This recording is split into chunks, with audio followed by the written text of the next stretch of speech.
De los movimientos actuales por los derechos laborales, las protecciones. I began listening to it as a way to stay in touch with the issues in my community, to continue to learn. I just love it. I just enjoy it. Ever since Jesus Cruz moved to Modesto in 1990, he's been a loyal listener of Radio Bilingüe. It's important to have Latino-owned radio stations because when you own it, you can control the content and manage it. 30 años llevando a cabo en esta subestación Radio Bilingüe de Fresno, California. Originally from Oaxaca, Mexico, Hugo Morales and his family came to California searching for a better life. When I came here at the age of 9, I grew up picking prunes with migrant workers from Texas, migrant workers from Fresno in the San Joaquin Valley. Early on, Morales dreamt of more for his future. What I wanted was a radio service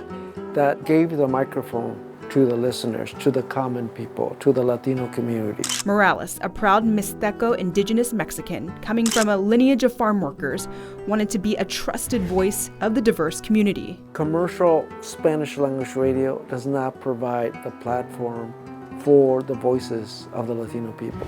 And that's what I wanted to do. After starting the first Spanish radio station during his college years in Harvard, Morales came to Fresno to try and start his own radio service from scratch. By July 1980, Morales launched Radio Bilingüe with the broadcast reaching listeners across the San Joaquin Valley, staffed with volunteers in his own neighborhood.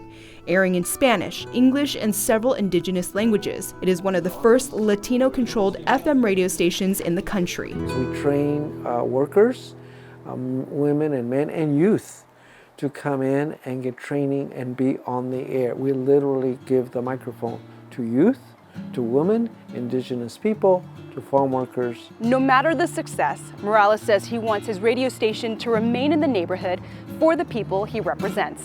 We, right now, are located in Fresno in the Mexican barrio, and we want to continue to be there. Even with plans to move in the next few years, Morales says it's still important to be visible to the people he's serving. Radio Bilingüe is a treasure, and it is by and for the community. It was built by members of the community.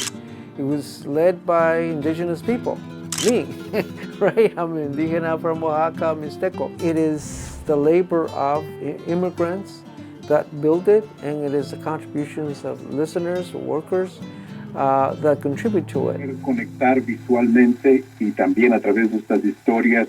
I was on the air for a brief period of time because eventually I moved on to training other people that were coming to the door.